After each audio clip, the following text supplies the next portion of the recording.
আমরা আজকে যেখানে এখন রয়েছি, এই লোকটার নাম হচ্ছে মর্ত লোক।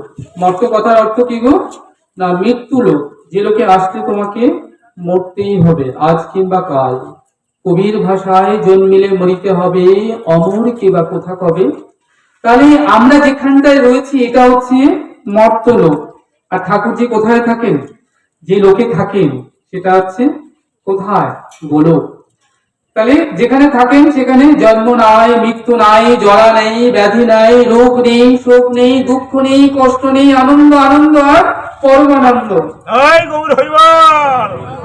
আর আমরা যেখানে আছি জন্ম আছে, মৃত্যু আছে, জরা আছে, ব্যাধি আছে, দুঃখ আছে, রোগ আছে, শোক আছে, অনন্ত কষ্ট, অনন্ত যাতনা, অনন্ত লাঞ্ছনা।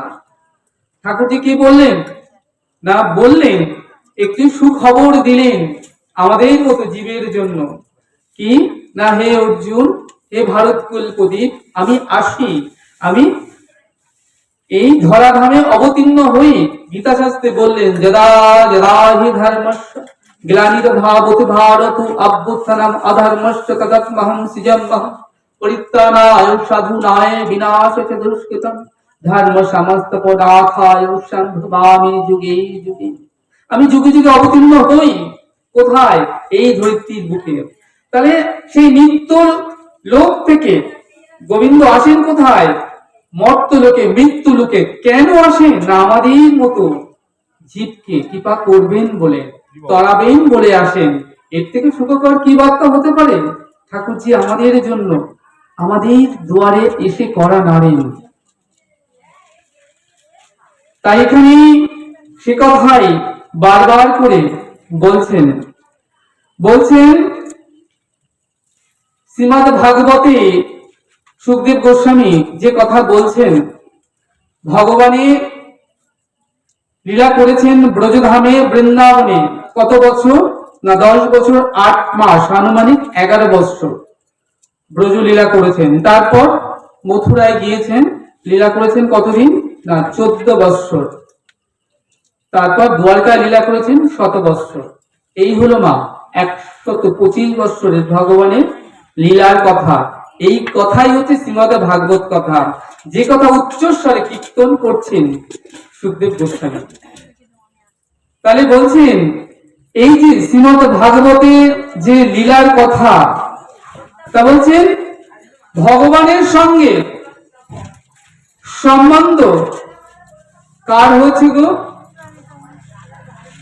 বলছেন ভগবানের সঙ্গে কার সম্বন্ধ হয়েছে?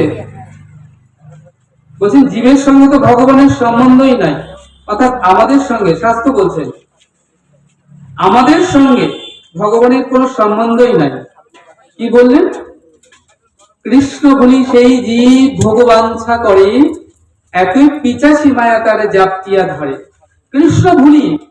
তাহলে কতদিন ধরে জীব কৃষ্ণ ভুলে আছেন? 1-2 জন্ম নয়, 84 লাখ জনি ধরে ভুলে আছেন। তাই বলছেন কৃষ্ণ বলি সেই জীব ভগবাঞ্ছা করে, একই পিচাসী মায়া তারে জাপটিয়া ধরে। কবু স্বর্গে ওঠায়, কবু নরকে নামায়, দণ্ড দিয়ে রাজা যেন নদীতে চুবায়। তাহলে এই যে জীবের সঙ্গে শাস্ত্র বললেন কোনো সম্বন্ধ নেই। 84 লাখ জনি ধরে জীব ভ্রমণ করছেন। কিন্তু এর আগে যতবার আমাদের জন্ম হয়ে গিয়েছে, সেই জন্মে কি ছিল? আহারে নিদ্রা ভয়ে মৈথুন। কিন্তু এবার শাস্ত্র বললেন তুমি যে জন্মটা পেয়েছো না, এমন দুর্লভ জন্ম হয় কি না হয়। কেন না বললেন তুমি এবার যে দেহটা পেয়েছো না, এই দেহটা হচ্ছে একটা ভজন যোগ্য দেহ। এর আগে যতবার জন্ম হয়েছে ততবার আহার নিদ্রা ভয় মৈথুন ছিল, কিন্তু ছিল না একটি বস্তু, সেটা হচ্ছে ভজন। তাহলে তোমাকে তোমার গুরুদেব জানালেন কি? কে নিতাই, কে গৌ, কি তোমার ভজন। তাহলে তুমি কি করবে? না সকাল সকাল ভজনটি সেরে ব্যাক টু গড হেড তুমি কি করবে? না তোমার স্বধামে পৌঁছে যাবে। তাহলে তিনি হচ্ছেন অমৃত, আর আমরা হলাম অমৃতস্য পুত্রস্য। তাহলে অমৃতস্য পুত্রস্য, তাহলে পিতার গুণাবলী সন্তানের মধ্যে সঞ্চারিত হয়। তাহলে কৃষ্ণ যদি জগতে পিতা হন, তাহলে আমরা তার সন্তান। তাহলে আমরা তার সন্তান হয়ে এত কষ্ট কেন পাচ্ছি? না মায়ার সংসারে কবলিত হয়েছি, তাই জন্য আমরা এত কষ্ট পাচ্ছি। কেন না কৃষ্ণ ভুলে গেছি, সেই জন্য আমাদের এত কষ্ট, এত যন্ত্রণা। তাই মায়া আমাদেরকে কষ্ট দিচ্ছেন প্রতিনিয়ত। বল কেন কৃষ্ণ ভুলে গেলা? কেমন জানেন? মনে করুন আপনার সন্তানটিকে বড় আদরের, প্রত্যেক পিতামাতার কাছে তার সন্তান বড় আদরের, কিন্তু সন্তানটি বড় দুষ্টু, বড় চঞ্চল। তখন আপনি কি করলেন? আপনি সন্তানকে পড়াতে বসেছেন, সে পড়তে চাইছেন না। তখন আপনি কি করলেন? একজন যোগ্য প্রতিনিধি কে নিয়োগ করলেন, অর্থাৎ একজন টিচারকে নিয়োগ করলেন। বললেন যে আমার কাছে পড়ছে না, আমার কথা শুনছে না। তখন নিজে যদিও তিনি শিক্ষক, অন্য ছাত্রদের স্কুলে বা কলেজে বিশ্ববিদ্যালয়ে পড়ান, কিন্তু নিজের ছেলেকে তিনি নিয়ন্ত্রণ করতে পারছেন না, তার চাপলতা এত। তখন তিনি একটা শিক্ষক রেখেছেন। শিক্ষক সেই ছোট্ট বালকের স্বভাব কি? চপলতা, চঞ্চলতা করা।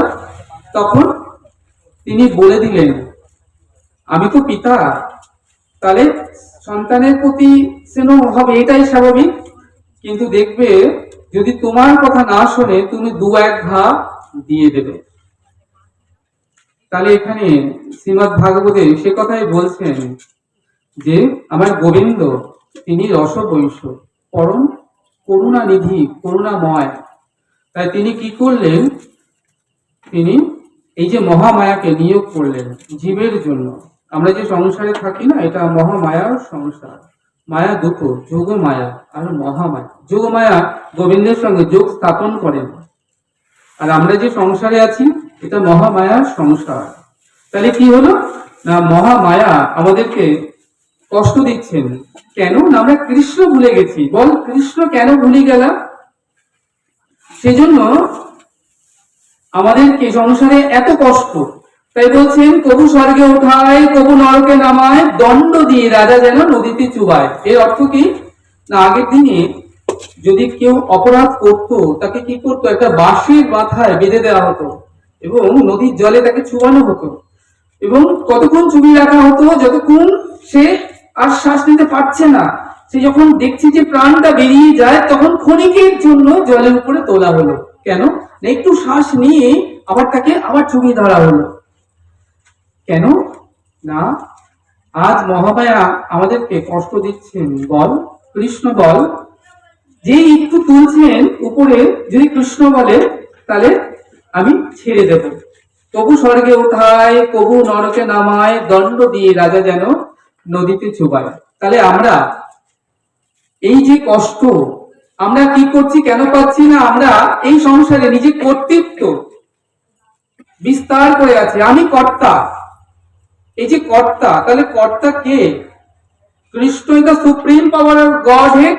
তাহলে কৃষ্ণ হচ্ছে সর্বশক্তিমান, সে আনন্দ স্কন্দ, পরমানন্দ, সচ্চিদানন্দ, আনন্দ রসকল বিগ্রহ, যিনি অনাদিরাদি গোবিন্দ সর্বকারণে কারণম। কিন্তু আমরা সংসারে আমি কি বলছি? আমি কর্তা। তাহলে এই বাড়িটা কার? বলবেন আমার। এই শরীরটা কে? আমি অমুক, আমি কাউন্সিলর, আমি পাড়ার মোড়ল, আমি স্কুল টিচার। তাহলে এটা আমার মেয়ে, এটা আমার ছেলে, এটা আমার সন্তান, এটা আমার ব্যাংকের ব্যাংক ব্যালেন্স। আমি আর আমাদের মধ্যে আমরা আমিত্ব মধ্যে কিন্তু আমরা মেতে রয়েছি। আমরা দেখুন সকাল থেকে রাত পর্যন্ত যত কথা বলি, আমি আর আমার ছাড়া কোনো কথা বলি না। এই ছেলেটা আমার, এই মেয়েটা আমার, এই বাড়িটা আমার, এই সব কিছু আমার। তাহলে এই আমার আর আমি দুটো শব্দ হচ্ছে বিষয়ে আসক্তির বন্ধন। তাহলে আপনি যদি আমি আর আমার এই শব্দটাকে জীবন থেকে বাদ দিয়ে দেন, এই বাড়িটা কার? গোবিন্দের। এই মেয়েটা কার? রাধারানী। এই সন্তানটি কার? কৃষ্ণের। এই বিষয় কার? সব গোবিন্দের। আমি তার সংসারে কেমন ভাবে থাকি না দাস হয়ে শুধুমাত্র পরিচালনা করি, সবকিছু তার। যেমন ব্যাংকে ক্যাশিয়ার থাকে, ক্যাশিয়ার কিন্তু দেখুন প্রত্যেকদিন লক্ষ লক্ষ টাকা লেনদেন করেন, কিন্তু 1 টাকা তার নয়। যদি তিনি ওখান থেকে একটা টাকা পকেটে ঢোকান, হিসাব যদি গড়বড় হয়ে যায়, তাকে হাত করা পড়তে পারে। তাহলে বললেন সংসারে থাকো তুমি অনাসক্ত ভাবে, নিত্য সিদ্ধ কৃষ্ণ প্রেম সাধু কবু নয়, শ্রবণাদি শুদ্ধ চিত্তে কর উদয়। তাহলে তুমি সংসারে কিভাবে থাকবে? পাকাল মাছের মতো পাকে থাকবে, কিন্তু গায়ে কাদা লাগবে না। মায়েরা যারা কাঁঠালের এঁচড় যারা রান্না করো তারা জানো কাঁঠাল হাতে তেল মেখে নিতে হয়। সংসারে যদি তোমরা এমন ভাবে নিরসক্ত ভাবে থাকো, তাহলে আর আমি আর আমক যে আমিত্ব এইটা থেকে কিন্তু বন্ধন তাহলে আর বাঁধবে না, তাহলে অপোজিটে বন্ধন কিন্তু খুলবে। যেমন একটা দৃষ্টান্ত দিই, সিদ্ধান্ত তো সুদূর করতে একটি দৃষ্টান্তের প্রয়োজন। দৃষ্টান্ত হলো একটা মণিক, তার একটা চাকর ছিল, নাম হরিচরণ। তো মণিক ভাবছেন বহুদিন আমার তীর্থে যাওয়া হয় না, তা আমি কিছুদিনের জন্য তীর্থে যাব, কিন্তু আমার এই যে এত বড় বিষয় বাড়ি সংসার কে দেখবে? তো হরিচরণ বললেন যে কর্তা আপনি যান, আমি তো রয়েছি, আমি তো আপনার চাকর, আপনার কোনো চিন্তা নেই, আমি আপনার এই বাড়ি ঘর সম্পত্তি সকল পাহারা দেব। বললেন আমার ঠিক বলছিস তো হরিচরণ? বললেন হ্যাঁ কর্তা আপনি যান। বললেন তোর কথায় বিশ্বাস করে কিন্তু আমি সব সম্পত্তি ছেড়ে দিয়ে চলে গেলাম, চাবির গোছা দিয়ে গেল, সব দিয়ে মনি তিনি কি করলেন? তীর্থে চলে গিয়েছেন, তীর্থ ভ্রমণে। এখন হরিচরণ কি করলেন না, ওই যে চাবির গোছাই লাগে যে হরিচরণ পায় না তা নয়, দু চারবার হাতে পেয়েছে, কিন্তু আবার বাবুকে সময় মতো সন্ধ্যার আগে বুঝিয়ে দিয়েছেন, বাবু যখন ফিরে এসেছেন অফিস থেকে। তো আজকে হরিচরণের হাতে বাড়ির চাবি। হরিচরণ ভাবছে বাহ, চাবি তো আমার কাছে, এ তো ফিরিয়ে দেওয়ার মতো আর কিছু নেই, বাবু তো 2 মাসের জন্য তীর্থে গিয়েছেন, তাহলে এখন আমি কি বাড়ির কর্তা। তাহলে কি করলেন তিনি? দরজাটা খুললেন, ঘরের মধ্যে ঢুকলেন, ঢুকে আলমারি খুললেন, আলমারি খুলে বাবুর যে কোট ছিল কোট পরলেন, প্যান্ট পরলেন, কোট ব্লেজার, জুতো পায়ে দিলেন, টাই লাগালেন, বললেন বাহ, আমাকে তো বেশ কর্তার বাবু বাবু মতো মনে হয়। তারপর দেখলেন কার্লানের যে গদি পাতা রয়েছে সেগুন খাটে, অত ডিজাইন দামি খাটের উপরে কার্লানের গদি কি নরম। তো বলছেন প্রত্যেক দিন তো ওই বারান্দা ওই কোনাটায় পড়ে থাকি একটা চটের উপরে শুয়ে, আজকে এই গদিতে শুয়ে দেখি কেমন লাগে। তো বাবুর পোশাক পরে ওই কার্লানের গদিতে ওই জুতো পরে হরিচরণ একদম শঠাং তিনি শুয়ে পড়েছেন। বাহ কি আরাম, আরামে ঘুমিয়ে গেছেন। এখন বাবু তীর্থে গিয়েছেন, কিন্তু বাবুর তো কুকুরটা যায়নি তীর্থে, সে তো রয়েছে বাড়িতে। সে ভাবছে এ কি, বাবু এই তো চলে গেল, এর মধ্যে আবার বাবু চলে এলো, খাটে শুয়ে আছে কে? বাবুই হবে। কুকুরটা লাফ দিয়ে খাটে উঠেছে, উঠে দেখছে না বাবুর প্যান্ট, বাবুর জামা, ব্লেজার, বাবুর টাই, সবকিছু ঠিক আছে, জুতোটাও বাবু, কিন্তু গায়ের গন্ধটা কেমন চাকর চাকর মনে হচ্ছে। এই জামা জুতো টাই এগুলো হয়তো গন্ধটা আমার ঠিক জানা নেই, কিন্তু গায়ের গন্ধ তো আমার জানা আছে, আমার মনিবের গায়ের গন্ধ। কুকুরটা কি করলেন, সঙ্গে সঙ্গে গিয়ে হরিচরণের গলাটা কামড়ে ধরলেন। তাহলে দেখুন আমাদের সংসারে অবস্থাটা হচ্ছে কর্তা সেজে বসে আছি আমরা, তাহলে আমি কর্তা। তাহলে এই যে সকল আমাদের দুঃখের মূল কিন্তু এই আমিত্ব, আমি আমরা। তাহলে আপনাকে হতে হবে কি? জীবের স্বরূপ বলছেন শাস্ত্র, জীব নিত্য কৃষ্ণ দাস। তাহলে আমাদের স্বরূপ কি? কৃষ্ণ দাস, এটা আমাদের জন্মগত স্বরূপ। আমাদের হতে হবে কি? রাধা পদ দাসী। তাহলে তুমি যতক্ষণ না গুরুচরণ আশ্রয় করে গুরু মন্ত্র নিয়ে ত্রিসন্ধ্যা জপ আন্নিকাদি করছো, ঠিক, তাহলে তুমি কৃষ্ণ দাস, এটা তোমার জন্মগত স্বরূপ। কিন্তু যতক্ষণ না তুমি রাধাপদ দাসী হবে ততক্ষণ মঞ্জুরি স্বভাব পাবে না। আর যতক্ষণ না মঞ্জুরি ভাব পাবে, অর্থাৎ অনঙ্গ মঞ্জুরি, রতি মঞ্জুরি, লবঙ্গ মঞ্জুরি, হ্যাঁ, ততক্ষণ কিন্তু তুমি ভজনে ত্বরান্বিত হবে না। তাহলে কৃষ্ণ কৃপা জগৎময়, গুরু কৃপা কোন কোন ভাগ্যবানের হয়। কৃপা দেখো মা, দুটি কৃপা এই জগতে রয়েছে, একটা গোবিন্দ কৃপা আর একটা গুরু কৃপা। গোবিন্দ কৃপা জগৎময়, তাহলে গুরু কৃপা কোন কোন ভাগ্যবানের হয়। তাহলে আমাদেরকে যদি গুরু কৃপা আমরা লাভ করতে পারি, গুরু চরণে দাসত্ব করতে পারি এবং ভজন পথে এগোতে পারি, তাহলেই কিন্তু মা ভজন ত্বরান্বিত হবে। এই যে আজকে আমরা এখানে এসেছি কি সৎসঙ্গে, সাধু সঙ্গে, হরি কথায়। সৎসঙ্গ কিন্তু যেমন তেমন বিষয় না। শাস্ত্র বললেন সাধু সঙ্গ সর্বশাস্ত্রে কয়, লবমাত্র সাধু সঙ্গে সর্বসিদ্ধি হয়। কৃষ্ণ তোমার হলাম বলে জীব যদি কাঁদে একবার, মায়াময় দুঃখের সংসার হতে কৃষ্ণ তারে করে পার। কৃষ্ণ কাকে পার করবেন? যিনি কাঁদতে শিখেছেন, আর যিনি ডাকতে শিখেছেন, যিনি নয়ন জলে কেঁদে কেঁদে ডাকতে শিখেছেন, হায় গোবিন্দ আমি তোমার, তুমি আমার। আমি তো এই কথাটা বলতেই পারলাম না আমরা যে গোবিন্দ তুমি আমার, এই বাড়িটা আমার, এই সন্তান আমার, গাড়ি আমার, টাকা আমার, ব্যাংক ব্যালেন্স আমার, কিন্তু গোবিন্দ তুমি আমার, আমি তোমার, এইটুকু বলতে পারলাম না। হরি বল, হৃদয় গৌর হরি বল।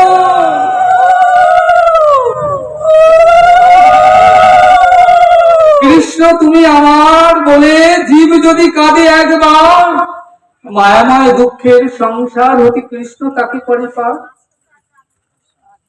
তাহলে আমরা এটুকু বলতে পারলাম না বলে আমাদের এত কষ্ট, এত যন্ত্রণা ভোগ করতে হচ্ছে এই মায়ার সংসারে। গোবিন্দ যাকে রক্ষা করেছিলেন মাতৃ জঠরে, তিনি আবার ব্রহ্ম সাব্যস্ত হয়েছেন। অমনি গোবিন্দের আসনটা দুলে গেল। অমনি কি হলো? যে আসনটা দুলে গেল, অমনি এই যে নিত্যলীলা দর্শন করছিলেন, তাহলে গোবিন্দ যখন দুলে গেল, গোবিন্দ চঞ্চল হলো, উনি কি করছিলেন? আত্মা পরমাত্মা থেকে আবার দেহের মধ্যে এসে প্রবেশ করলো। এখন স্বামী কৃষ্ণ বলছেন, পুত্র তুমি কাকে অভিশাপ পাতে দিয়েছো? বলেন, পিতা আমি তো জানি না কাকে অভিসম্পাদ দিয়েছি। আমার মনে হয় যে পাপিয়াসী পাপাত্মা তার গলায় মৃত সর্প জড়িয়ে গিয়েছেন, এই জগতে এসে তার আসল কাজটি করা হয় নাই। ও আসল কাজ আর নকল কাজ কি তোমরা জানো? আমরা সকাল থেকে রাত পর্যন্ত সংসারে যত কাজ করি তার মধ্যে বেশিরভাগটাই নকল কাজ। তাহলে আসল কাজ কি? আসল কাজ হচ্ছে হরি ভজন করা।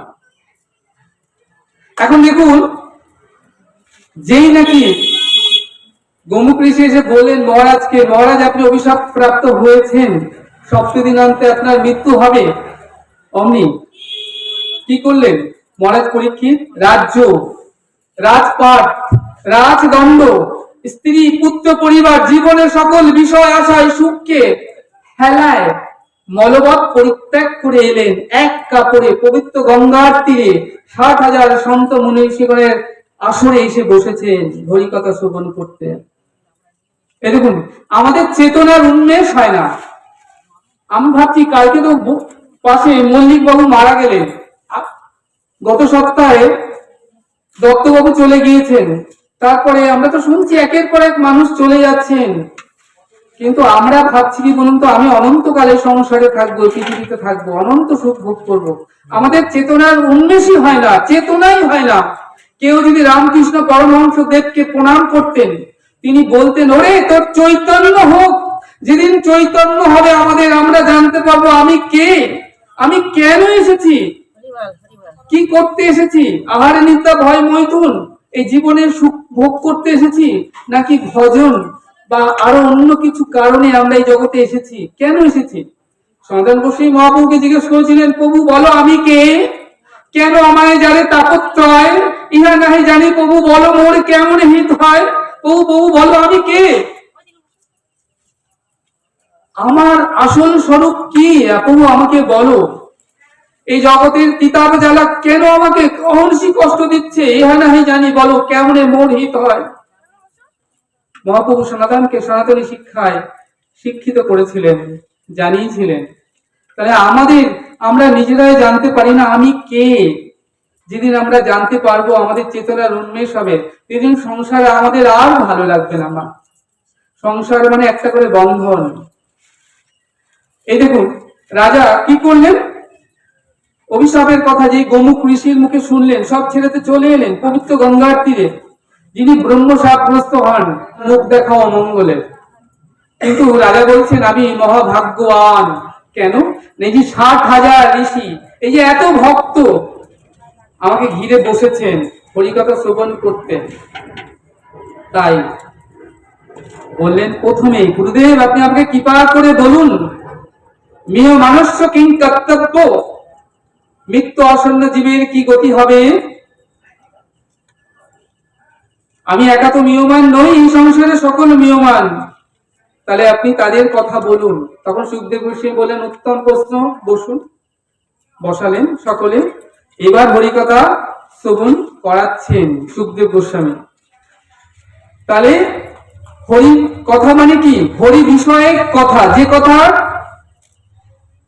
বিষয়বস্তু কেবলই শ্রীহরি, যে কথার বিষয় লৌলস্য শ্রীহরি, ভক্তের হৃদয়ের একান্ত বিষয় হচ্ছে হরি কথা। তা বলছেন আপনিও আছেন আর ভগবানও আছেন, কিন্তু আপনি ভগবানকে জানতে পারবেন না মাঝে একজন না থাকলে, তিনি হলেন ভক্তি মহারানী।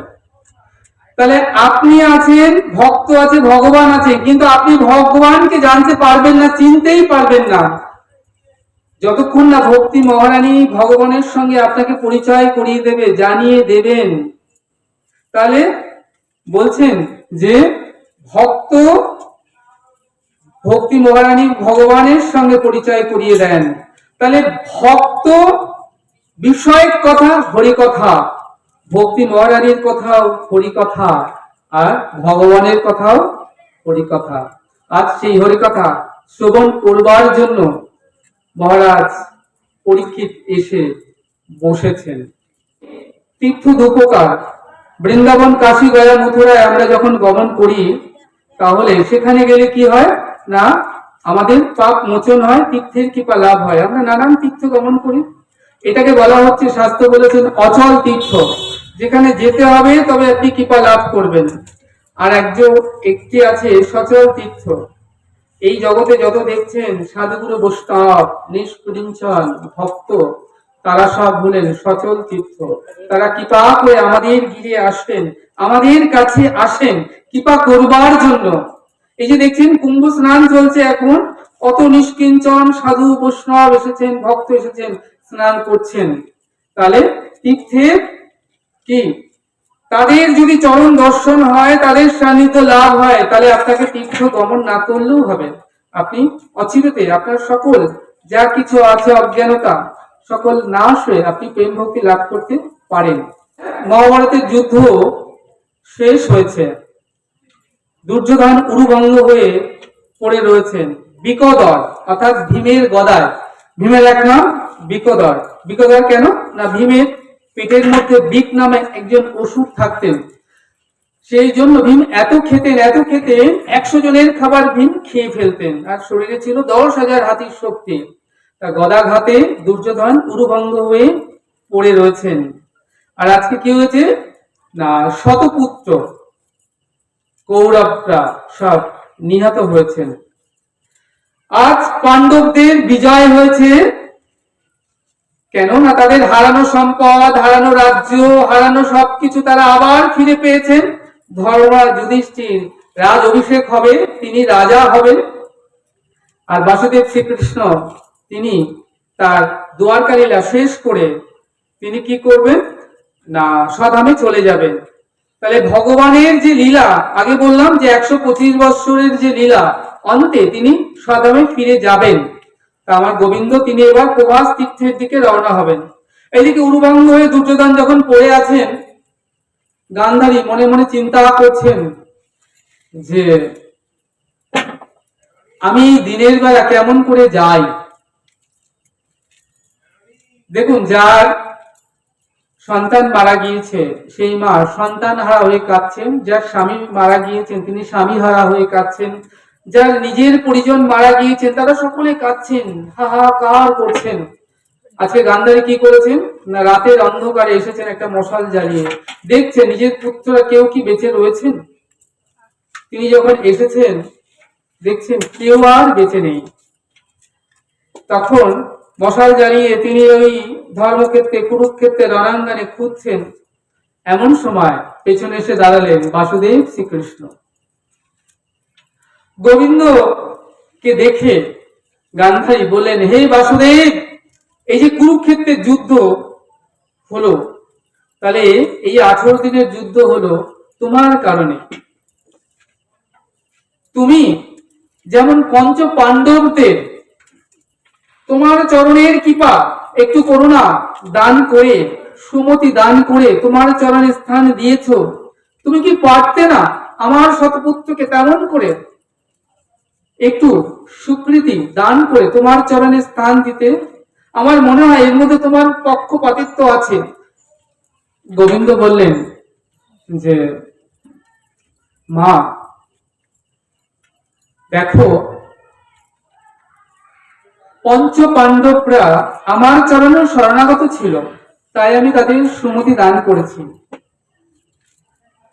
গান্ধারী বলছেন যে, আমার মনে হয় বাসুদেব, তোমার এতে পক্ষপাতিত্ব ছিল এবং তোমার কারণে আমার শতপুত্র মারা গেল, এই যুদ্ধ অনুষ্ঠিত হলো। আমি তোমাকে অভিশাপ দেব যে আমার হতে এই যে আমার শতপুত্র যেমন নিহত হলো, আমার পুত্ররা মারা গেল, তেমনি তোমার হতে তোমার যদুবংশ সমূলে বিনাশ হয়ে যাবে। ভগবান শ্রীকৃষ্ণ বাসুদেব বললেন মা গান্ধারীকে যে, আমি বাসুদেব শ্রীকৃষ্ণ তোমার অভিশাপটা মাথা পেতে নিলাম, কিন্তু জানো তো মা, এই যে পঞ্চ পাণ্ডব যুধিষ্ঠির, ভীম, অর্জুন, নকুল, সহদেব, এরা কি করলেন না আমার চরণে শরণাগত ছিল তারা প্রথম থেকে, এবং কেউ যদি আমার চরণে পূর্ণরূপে সমর্পণ হয়, আমি তাদেরকে রক্ষা করি। যদি আমি তাকে ছেড়েও দিই, আমার কৃপা শক্তি জগতে তাদেরকে রক্ষা করে, কোন রকম বিপদ হতে দেয় না। জানো তো না, পঞ্চ পাণ্ডবরা আমার চরণে পূর্ণরূপে শরণাগত ছিল, তাই আমার কৃপা শক্তি তাদেরকে রক্ষা করেছে। দেখো মা, তোমার শতপুত্র তারা বিদ্বান, তারা বলবান, তারা পৌরুষ, কি ছিল না তাদের? পঞ্চ পাণ্ডব থেকে কোনো অংশে তারা কম ছিল না কিছুতে, কিন্তু একটি বস্তু তাদের ছিল, সেটা হচ্ছে তাদের অহমিকা ছিল, অহং বোধ ছিল নিজেদের মধ্যে। তাদের এত অহং ছিল যে তারা কোনোদিন আমার চরণে তারা শরণাগতি লাভ করেনি। তাই না, কেউ যদি আমার চরণে পূর্ণরূপে শরণাগতি না লাভ করে, আমি কেমন করে তাদেরকে রক্ষা করব বলো? তাই তো মা, আমি এবং আমার কৃপা শক্তি তাদেরকে রক্ষা করতে সমর্থ হয় নাই। তাই মা, তুমি যে অভিশাপটা দিয়েছো, যদিও তুমি মাতা হিসেবে আমাকে অভিশাপ দিলে, আমি মাথা পেতে নিলাম সেই অভিশাপটা। এই জন্য মা, আমি দায়ী নয়, পুত্রদের অহমিকা, অহং বোধ হচ্ছে এই বিনাশের মূলে দায়ী। যথা ধর্ম তথা যায়, যথা অধর্ম তথা পরাজয়, তথা হয় ক্ষয়। তাই আজকে কি হয়েছে না, দেখো পঞ্চ পুত্র আজকে কি হয়েছে না, তাদের বিজয় হয়েছে আর শতপুত্র বিনাশ হয়েছে।